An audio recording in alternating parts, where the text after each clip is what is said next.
In this video, I will show you how to code a transaction to multiple projects. Go ahead and open the Concur app.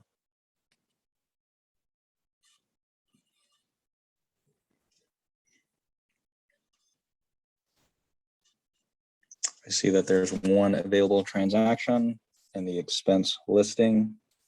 So I'll go ahead and open that folder. So I want to move that Speedway transaction to a report. I'll select the top right checkbox. And then I'll select my Speedway transaction. So there's an icon at the top right, a document with a plus next to it.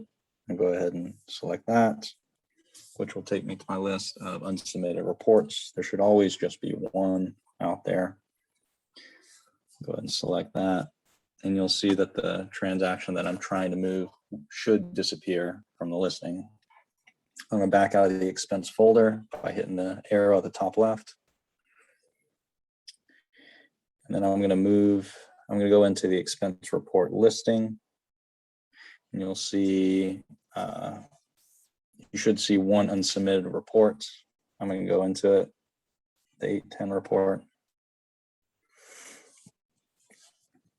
You'll see my Speedway transaction. There's an alert next to it, which means I need to add a receipt and then properly code it and save it. So I'll select this transaction to clear that alert. First thing I'm going to do is add the receipt from the receipt store. I'm going to select it at the bottom here. And then I'm going to select the demo receipt here.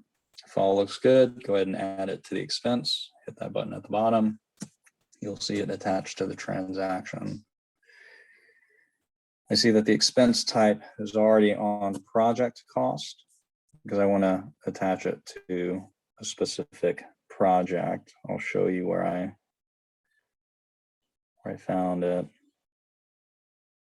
Just right here at the bottom. I'll go ahead and select, I'll go ahead and select it.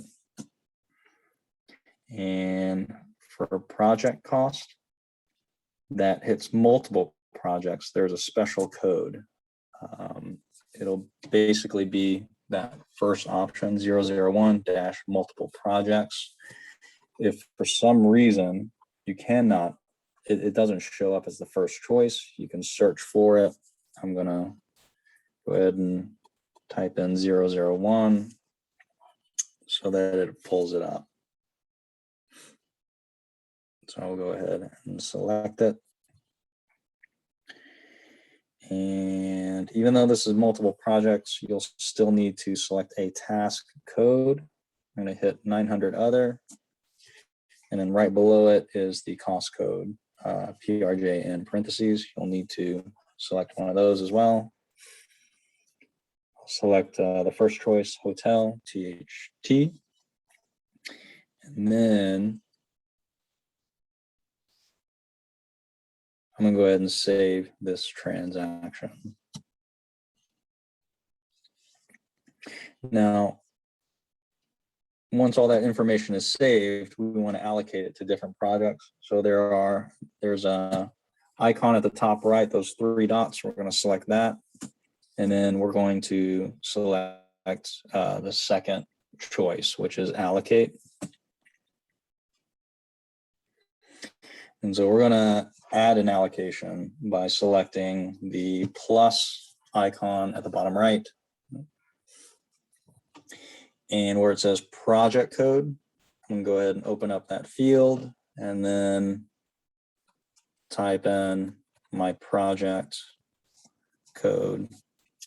Just a reminder, iPhone, Apple products will require the 5P000 before entering the project code, before the function will actually search. So if you have an Android, I don't think you have to do that, but for Apple products, you will. So please make note of that. I'm gonna go ahead and select my project, and then you'll want to allocate a percentage to the project. code. So I'm just going to say, let's say for this specific receipt, it was 50%. It was 2 days. Let's allocate just 1 day to this project. I'll go ahead and save. And then you'll need to account for the remaining allocations. I'm going to go ahead and add another allocation and select a different projects. I'm going to go ahead and choose a random project here. And then you'll have to select a percentage here. And then I'm going to go ahead and save it. So you'll see this allocation is 100%. Once you've fully allocated the receipt to the project, you'll go ahead and save back out. And then I'll go ahead and back out of this expense, and this transaction is properly allocated. And if you need to know whether transaction is allocated, you'll see a little pie chart right under the $25.19 that indicates to you that this is allocated to multiple projects. Just as a reminder, we're not going to submit the report until a specified day. For this specific report, we're going to submit on the 31st. And so in this case, I'm just going to back out of the report. I'm going to back out of the report listing by hitting the arrow at the top left. And then you come back to your landing page, and I am done up until more transactions or receipts are obtained. So that's how you code one transaction to multiple projects.